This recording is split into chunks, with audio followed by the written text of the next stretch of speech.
ओम हरिदशत।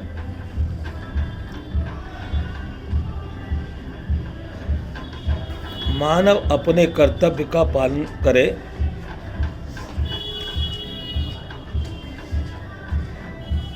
आज मानव भूल गया है। उसने अपना मूल्यांकन वस्तु अवस्था परिस्थिति आधार पर कर लिया है। ये मानव की अपनी बनाई हुई भूल है। मानव जीवन की दृष्टि से प्रत्येक परिस्थिति वह चाहे जैसी हो साधन सामग्री है, साध्य नहीं है।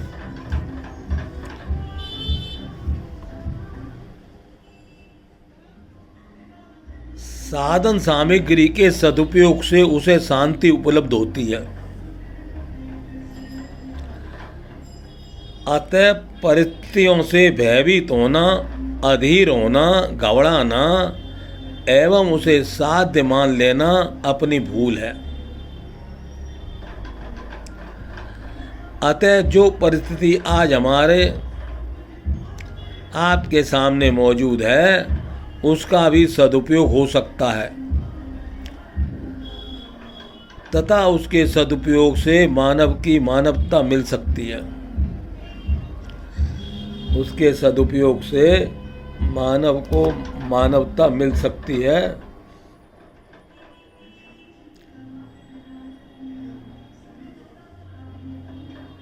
विश्व शांति का प्रश्न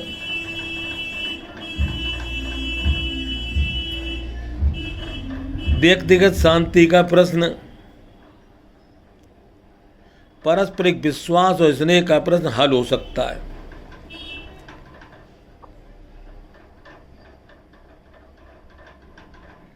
आज आवश्यकता इस बात की है कि सजग होकर हम अपनी चेतना को अपनाएं, क्योंकि हमारे पास सबसे बहुमूल्य चीज यदि है तो उसका नाम है चेतना।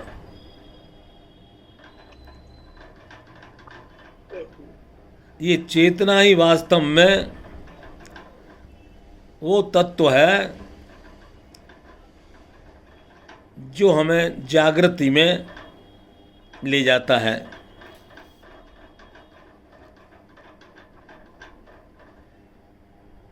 हमारी चेतना क्या है? कुछ लोग सोचते रहे कि कोई युग पुरुष आकर अवतार लेगा तो संसार ठीक हो जाएगा। कुछ लोग सोचते रहे कि अच्छा गुरु मिल जाएगा तो संसार ठीक हो जाएगा।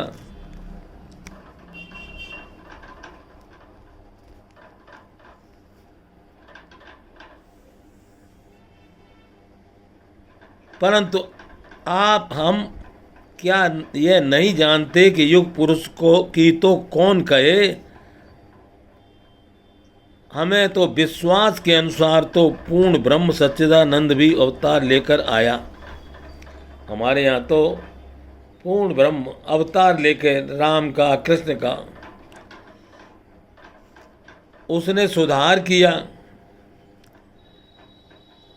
सतयुग से त्रेता आ गया,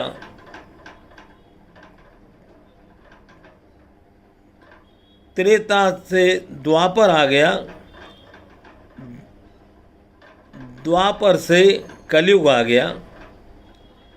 इससे क्या सिद्ध होता है कि मानव समाज में ऐसे बहुत से महापुरुष आए जिनमें से एक एक के पीछे करोड़ों आदमी चलते रहे। उन्हीं का लेवल लगाए बैठे हैं। बुद्ध आए, ईसा आए, महावीर आए, आदि महापुरुष आए, फिर भी समाज की दशा उत्तरोत्तर बिगड़ती चली जा रही है।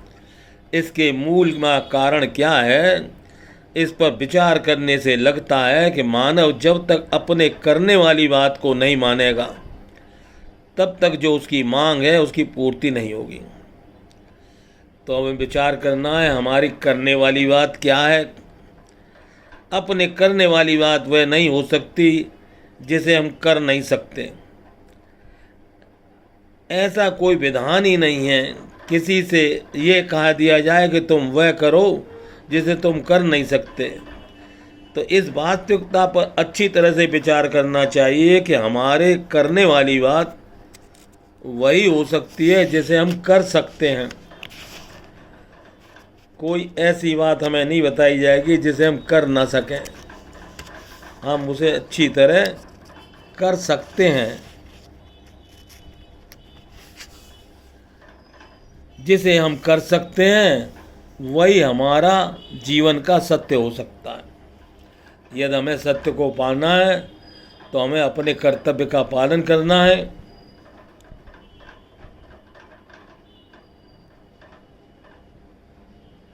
हम लोग आपस में सोचते हैं कोई हमारे साथ बुराई करे, कभी नहीं सोचते कि हमारे साथ कोई बुराई करे। सही बात। ये किसी को पसंद भी नहीं है।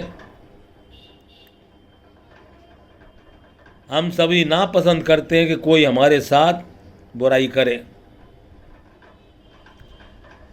लेकिन कितने ताज्जुब की बात है, कितने आश्चर्य की बात है कि सत्य को समझते हुए भी स्वयं दूसरों के साथ बुराई कर बैठते हैं। ऐसा हम किस लिए करते हैं? हमने इस प्रकृति के विधान को भुला दिया है, उस पर हमने ध्यान नहीं दिया है। प्रकृति का विधान कहता है दूसरों के साथ हम जो कुछ भी करेंगे वह समय पाकर हमारे साथ दुगना होके होगा। सही बात। यदि हम दूसरों की हानि पहुंचाएंगे तो हमारे साथ दूसरे हानि पहुंचाएंगे। दूसरों के साथ हम जैसा करेंगे वैसा ही कई गुना होकर हमारे साथ होगा।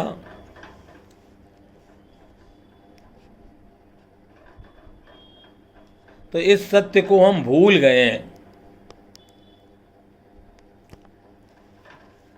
और सोचने लगते हैं कि दूसरों को हानि पहुंचाकर हमारा लाभ हो सकता है।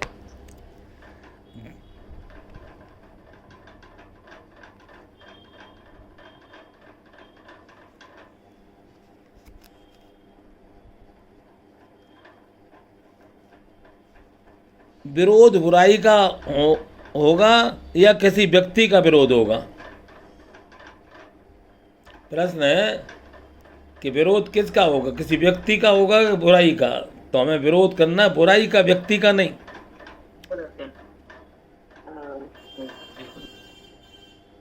क्यों? बुराई भूल से उत्पन्न होती है।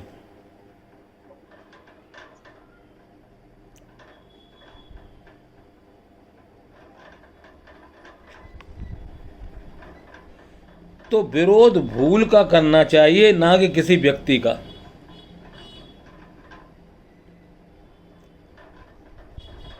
अब ये भूल चाहे हमसे हो, चाहे आपसे हो, किसी से भी हो,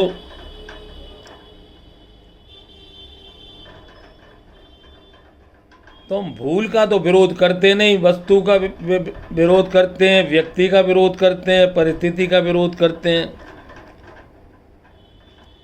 यही हमारी गलती है, यही हमारी भूल है।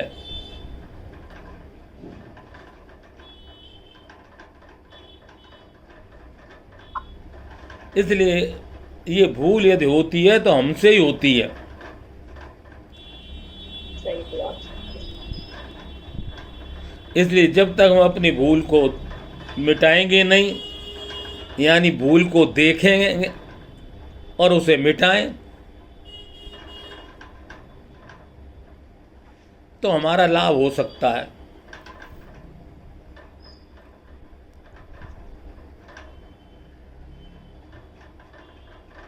परिस्थिति तो आती रहती है, लेकिन हम सोचते हैं जो हम चाहते हैं वो परिस्थिति आ जाए।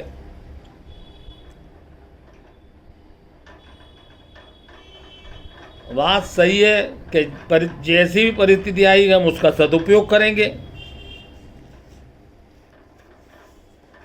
और दुरुपयोग नहीं करेंगे।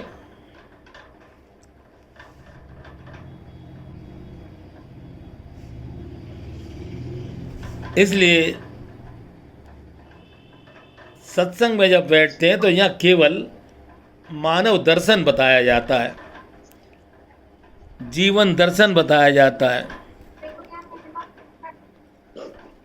रोज रोज चलता है ये बात, तुम्हारे दुख का कारण कोई दूसरा नहीं है, हमारे दुख का कारण कोई दूसरा नहीं है। दूसरा नहीं है, हमारी भूल से आ जाता है जो।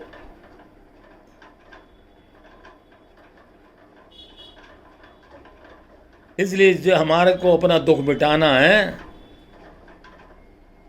तो हमें अपने अंदर जो चेतना है, सजगता है, वो जागृत होना पड़ेगा।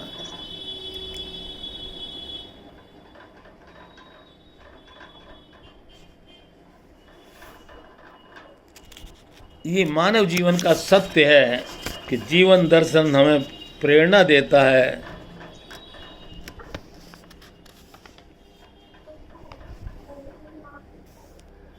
कि हम क्या करें। तो निरीक्षण करें, कोई दोष हो तो उसका परिष्कृत करें,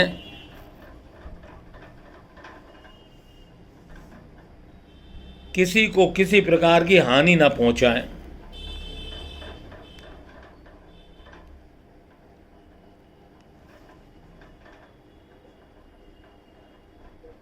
मनमाने तरीके से किसी को भी हानि नहीं पहुंचाना है।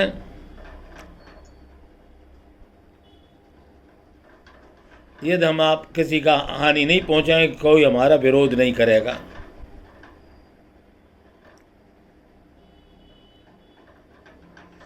जो दूसरों के काम आता है, संसार उसका आदर करता है। जब हम दूसरों के अधिकार की रक्षा रखते हैं तो दूसरे हमारा आदर करते हैं।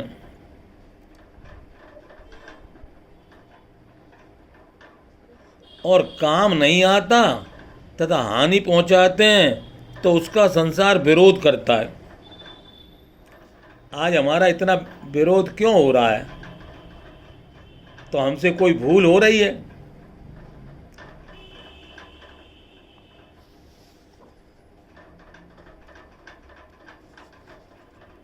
इसलिए हम कहीं ऐसा तो नहीं संसार में यानी परिवार में किसी का विरोध तो नहीं करते हैं।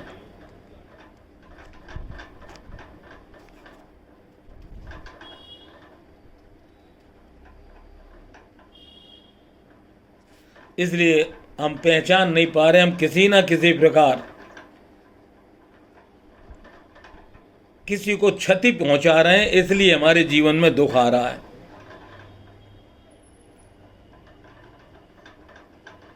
और यदि हम किसी का विरोध नहीं करते और बदले में उनके काम आते तो वो लोग हमारी पूजा करते। आज संसार में कुछ लोग पूजे क्यों जाते हैं? कि वो काम आते हैं।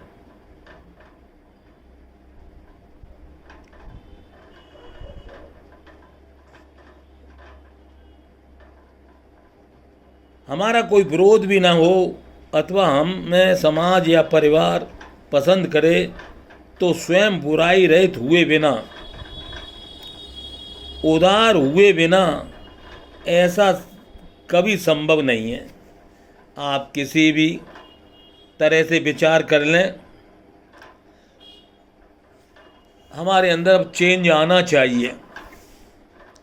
इतने दिन सत्संग सुनते सुनते होते हैं, आए दिन होली आती है, दिवाली आती है, उम्र यूं ही पार होती है, लेकिन अपने में कोई चेंज नहीं आता। अब आगे कभी किसी की बुराई नहीं करेंगे। एक व्रत लेना पड़ेगा, किसी की बुराई ये बात बिल्कुल निश्चय कर लें। तो अपने में अपने आप चेंज आ जाएगा, क्योंकि अपने में चेतना है, वो चेतना कहीं गई नहीं है। और अपने पास बल भी है, और इसी चेतना का नाम विवेक है।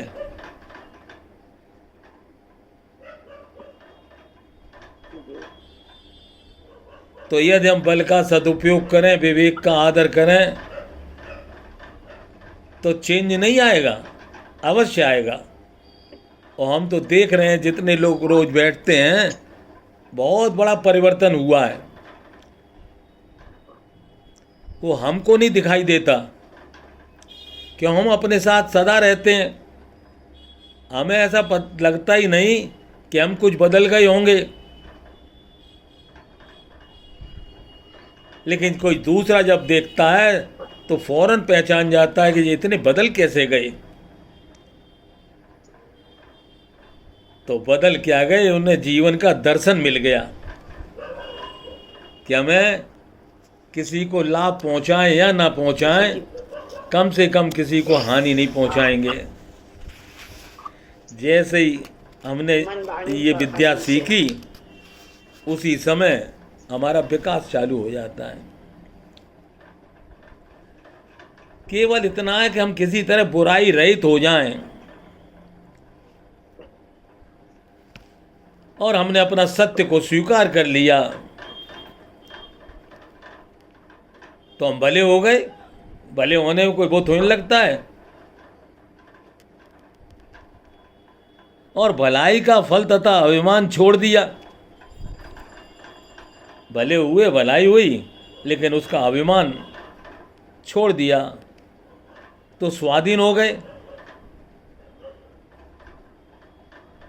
केवल इतना है, बुराई रहित होकर सत्य को स्वीकारना है। भले हो जाएंगे और भलाई का फल और अभिमान छोड़ देंगे तो स्वाधीन हो जाएंगे। ये वास्तव में बात हमारे स्वाभाविक है, हमारे स्वभाव में ऐसा ही है। और जब हम स्वाधीन हो गए, हम में स्वाधीनता आ गई, तो उसके साथ दो चीज़ें सदैव रहती हैं।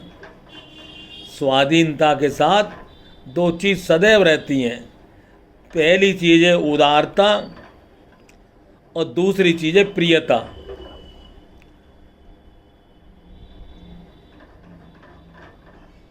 बुराई रहित होते ही सत्य को स्वीकार करना, भले हो जाएंगे, भलाई का फल और अभिमान छोड़ देंगे, स्वाधीन हो जाएंगे।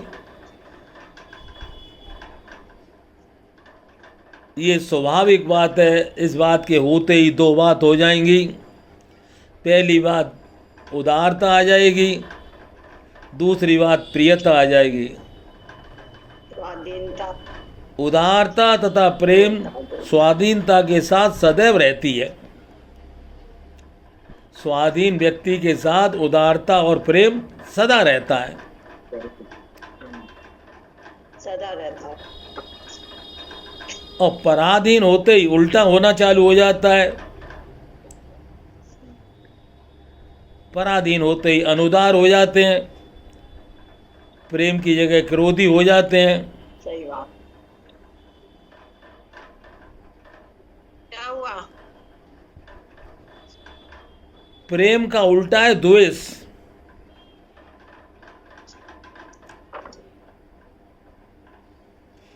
ये चीजें भिन्न, हमसे अलग है।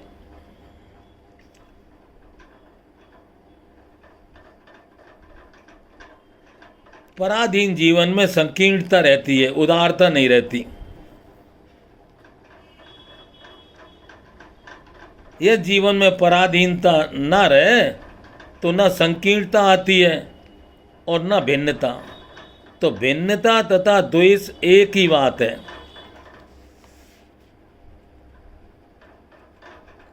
इसलिए जीवन के सत्य को स्वीकार करना है, और सहसे ही सत्य स्वीकार किया, स्वाधीन हो गए। तो सीढ़ी दर सीढ़ी है, इसमें किसी प्रकार का भी टाइम नहीं लगता। बोले कितने दिन लगेंगे, ऐसा नहीं है, तुरंत फल है। सत्य में समय नहीं लगता। सत्य की प्राप्ति में कहते हैं घोड़े की रकाब में पैर लगने में देर हो सकती है, फूल तोड़ने में देर हो सकती है, सत्य के मिलने में कोई देर नहीं हो सकती। जिस दिन हमें सत्य मिला तो हमारे अंदर एक क्रांति आई, हम बदल गए। कितनी बड़ी बात है। कौन हमें स्वाधीन बना सकता है? हम स्वयं अपने पैरों पर खड़े होकर स्वाधीन भी हो सकते हैं। और जहाँ स्वाधीन होंगे तो उदार भी होंगे, उदार होंगे तो प्रेमी भी होंगे। हाँ, तो ये जीवन का दर्शन है। होंगे। हमसे भूल क्या होती है कि हम पुरानी चीजों को छोड़ना नहीं चाहते। जैसे मान्यता हैं, वो हमारे अंदर घर करके बैठ गई हैं मान्यताएं।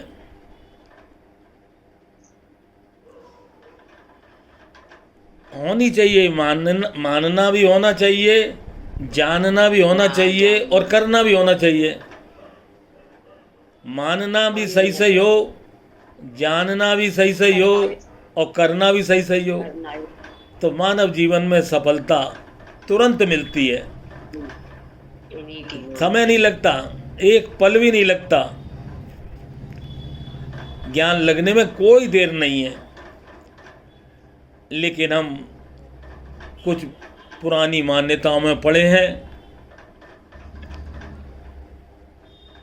तो वो नया जीवन कैसे मिले?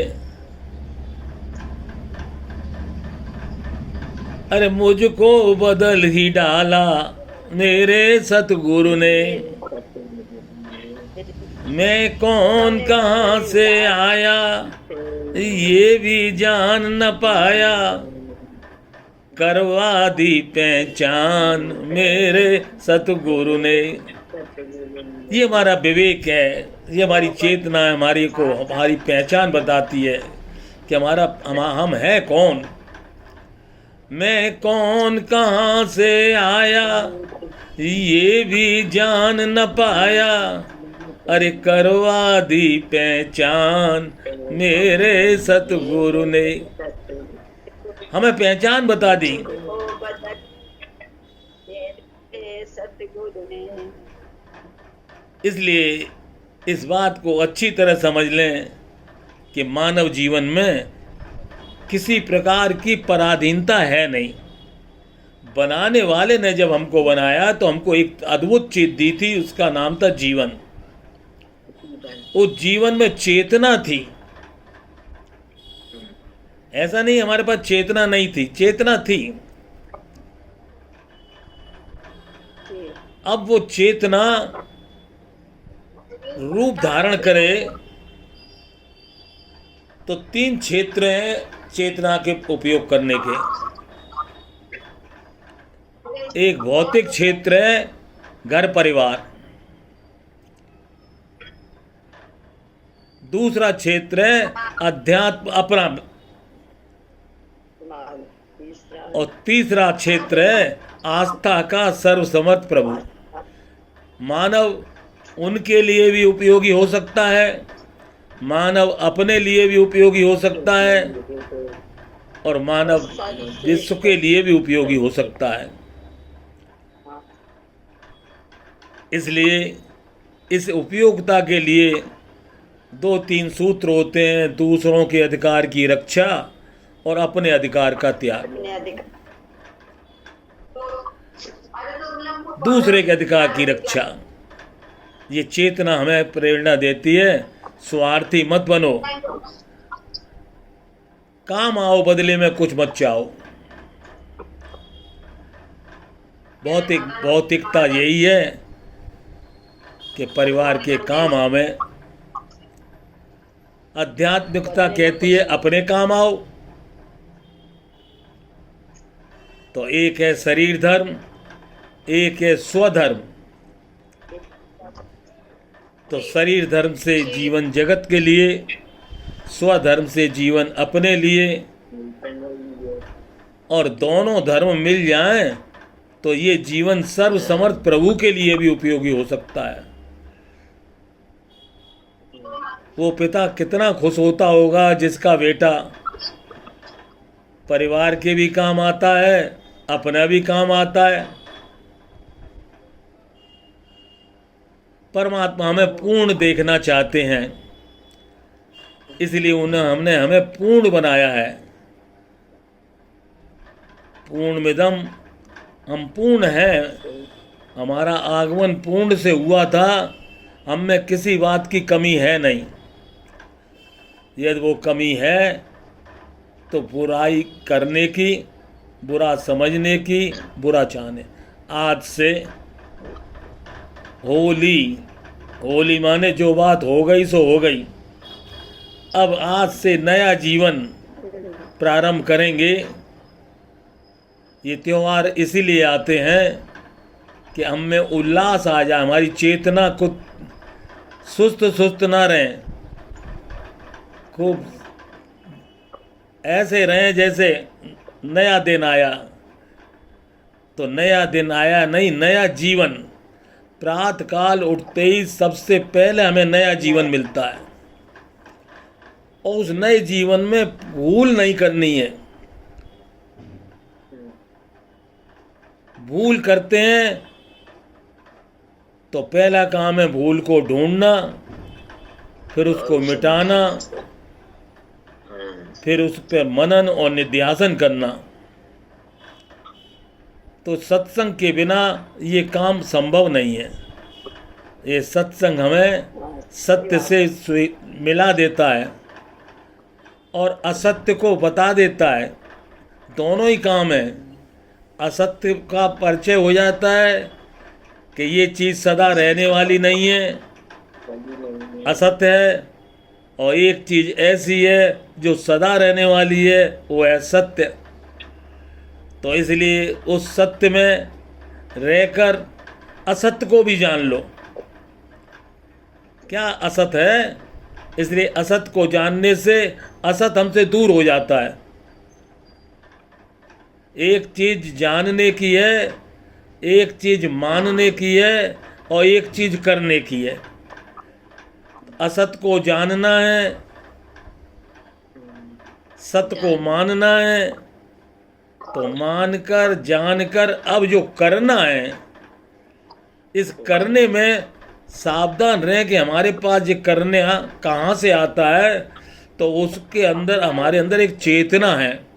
जानना मान ये चेतना ही हमें जीवन प्रदान करती है। तो इस प्रकार दो प्रकार की शक्तियाँ हैं, एक अपरा शक्ति है, एक पराशक्ति है। ये पराशक्ति का नाम है चेतना, और अपराशक्ति का नाम है बल, शरीर। तो हे मानव, हमारे पास बल भी है और विवेक भी है। बल का सदुपयोग करेंगे, विवेक का आदर करेंगे, ये जीवन सफल हो जाएगा। इसमें कोई असफलता की गुंजाइश नहीं है। की हुई भूल को पुनः न दोहराने का व्रत लेकर सरल विश्वास पूर्वक प्रार्थना करना। हे प्रभु, अब मैं भूल ना करूं। नहीं करोगे तो नहीं होगी। तो यदि ये सारा काम हमारे अपने हाथ में है, हमें अपना जीवन बनाना है। और होली आई है, नया रंग लेके आई है, नई बात लेके आई है।